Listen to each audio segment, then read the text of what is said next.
Dans cette vidéo, je vais vous parler de sous-location. Bonjour à tous, je suis Sébastien, auteur du blog louerencourtedurée.fr. Je tourne aujourd'hui cette vidéo parce que je me rends compte qu'il y a énormément de personnes qui sous-louent leur appartement ou qui sous-louent leur maison pour faire de la location courte durée. Alors, est-ce que cette activité de sous-location est autorisée? C'est ce que nous allons voir dans cette vidéo. Avant que je rentre dans le vif du sujet, n'hésitez pas à vous abonner gratuitement et librement à ma chaîne YouTube en cliquant sur le bouton abonnez-vous qui vient d'apparaître. Ça me permettra de vous tenir informé en temps réel de la publication de toutes mes nouvelles vidéos, mais ça vous permettra également de rejoindre une communauté de plusieurs milliers de personnes passionnées d'immobilier et de location courte durée.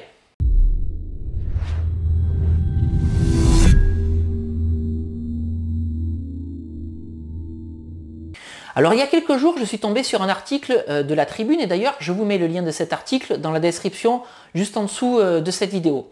Alors qu'est-ce que nous dit cet article? En fait, il nous raconte l'histoire d'une famille qui était locataire de sa résidence principale, donc une famille qui était locataire de sa maison et qui avait mis cette maison en sous-location sur Airbnb.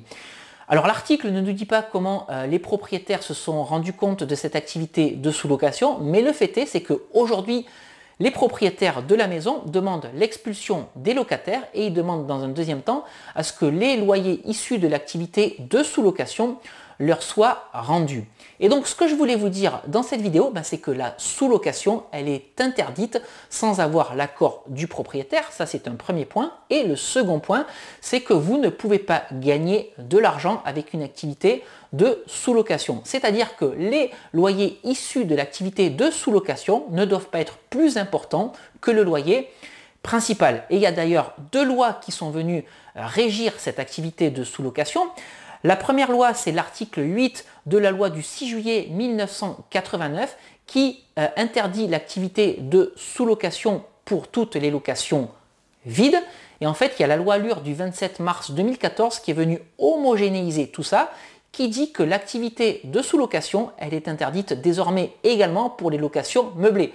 Donc depuis le 27 mars 2014, encore une fois, l'activité de sous-location, elle est interdite, que le contrat de bail principal fasse référence à une location vide ou à une location meublée. Alors quand je dis que cette activité de sous-location, elle est interdite, en fait elle est interdite sans l'accord du propriétaire. Alors pour en revenir en fait à l'article de la Tribune, il y a plusieurs choses qui me gênent.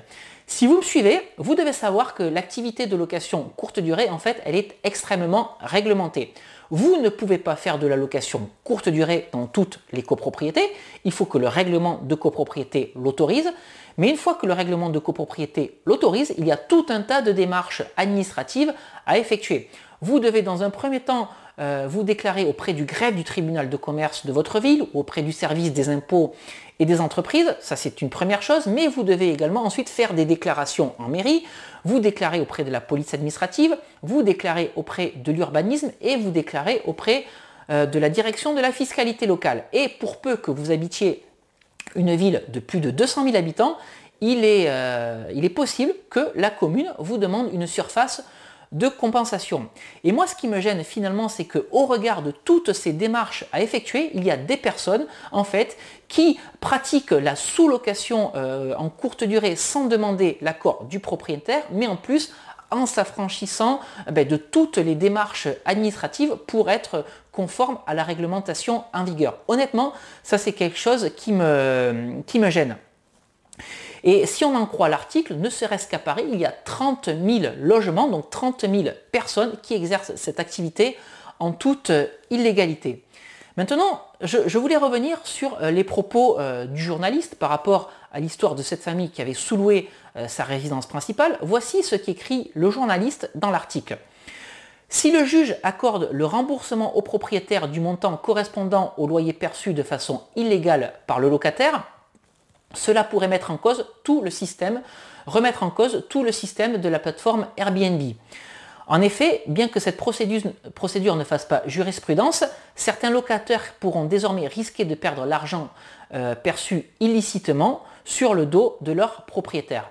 Et honnêtement, je ne vois pas en quoi la décision de justice qui permettrait aux propriétaires de récupérer l'argent issu de la sous-location viendrait changer quoi que ce soit à ce qui se pratique aujourd'hui, puisque toutes les personnes qui pratiquent cette activité de façon illégale, encore une fois, si je reprends les chiffres, 30 000 personnes à Paris, ces 30 000 personnes, elles exercent cette activité sans se soucier des propriétaires. Donc pour moi, les arguments avancés par ce journaliste sont complètement nuls et inefficaces. Alors, le journaliste, il continue et il écrit « Cependant, rappelons bien que ce n'est pas le fait de sous-louer un logement qui soit illégal, mais c'est le fait de le faire sur le dos de son propriétaire. » Et là encore, je trouve qu'il manque de l'information parce que l'activité de sous-location, oui, elle est autorisée uniquement avec l'accord du propriétaire, mais ce qui aurait été bien que le journaliste précise, c'est que les loyers issus de l'activité de sous-location ne peuvent pas être supérieurs au loyer qui lie le locataire principal au propriétaire. Donc là, encore une fois, je trouve qu'il y a un vrai manque d'informations et j'aurais aimé que le journaliste précise cela. Et je continue. Et rédige encore le journaliste, il écrit « Airbnb met en avant la responsabilité de ses utilisateurs qui, en signant leurs chartes et leurs conditions d'utilisation, s'engagent à respecter la législation nationale en vigueur. » Et ça, je trouve ça tout à fait normal. Je vais faire un parallèle. Imaginez que vous louiez une voiture chez Hertz. Bien évidemment, la voiture que vous louez, vous devez l'utiliser dans la réglementation en vigueur, c'est-à-dire en respectant le code de la route. Évidemment, si vous vous faites flasher à 200 km/h sur l'autoroute au lieu de 130, c'est évidemment pas Hertz qui va être responsable. Et bien c'est exactement la même chose pour l'activité de sous-location. Je ne vois pas en quoi Airbnb pourrait être responsable de quoi que ce soit. Et c'est un petit peu ça qui m'énerve. Moi je trouve que cet article il est incomplet. On surfe sur une vague où on ne sait pas très bien si la location courte durée c'est quelque chose de bien ou si c'est quelque chose de pas bien. Là je trouve que le journaliste il étaye des propos sans vraiment savoir de quoi il parle. Ça c'est une première chose. Et ce qui m'énerve honnêtement vraiment c'est toute cette activité de sous-location courte durée sans tenir compte de la réglementation. Donc encore une fois 30 000 logements à Paris à en croire cet article et je trouve ça vraiment énorme. Il y a une loi, il y a une législation qui dit qu'il y a un certain nombre de démarches à effectuer pour pouvoir exercer l'activité de location courte durée. Il faut s'y tenir. Il y a également des lois qui régissent la sous-location. Et bien, il faut également se tenir à ces lois. C'est la meilleure façon d'exercer l'activité de location courte durée et je vous encourage d'ailleurs à respecter toutes ces lois, à respecter toute cette réglementation si vous souhaitez vous aussi faire de la location courte durée. Donc voilà ce que je voulais partager avec vous aujourd'hui dans cette vidéo. Cet article en fait il m'a fait un petit peu hérisser les poils parce que je comprends pas pourquoi ces locataires ont sous-loué leur maison sans l'accord du propriétaire. Donc oui, les propriétaires sont en droit de demander leur expulsion et non, il ne faut pas sous-louer et faire de la location courte durée n'importe comment.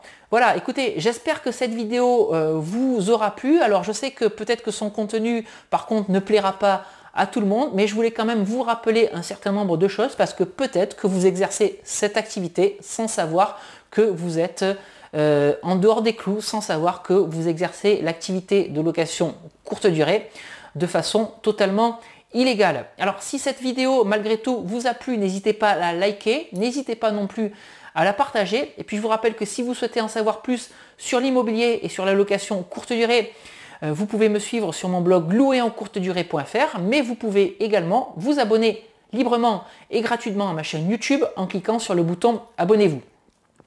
Et puis pour en savoir plus sur l'immobilier et la location courte durée, j'ai rédigé 2 e-books que vous pouvez télécharger gratuitement. Il vous suffit pour cela de cliquer sur les 2 vignettes qui viennent d'apparaître dans cette vidéo si vous vous trouvez dans un navigateur internet. Et puis si vous regardez cette vidéo à partir de YouTube ou d'un appareil mobile, je vous mets les liens de téléchargement dans la description juste en dessous de cette vidéo ou sur le petit i qui va apparaître en haut à droite de cette fenêtre. Alors le premier e-book s'appelle Convaincre la banque mode d'emploi et il vous explique quelle attitude adopter et quels arguments mettre en avant pour convaincre le banquier de la viabilité de votre projet d'investissement locatif et pour le convaincre de vous financer. Et le second e-book s'appelle Doubler son salaire avec la location courte durée. Et dans cet e-book, je vous explique pourquoi la rentabilité explosive de la location courte durée va vous permettre de dégager une rente, un complément de revenu immédiatement, tout de suite, sans attendre 20 ans la fin de votre crédit immobilier. Voilà. Avant de vous quitter, je vous rappelle encore une fois que l'activité de location courte durée, elle est réglementée et que l'activité de sous-location est également réglementée. Surtout, respectez bien la loi, respectez bien la législation. Voilà, écoutez, on se retrouve très très vite pour une nouvelle vidéo sur louerencourtedurée.fr. Ciao!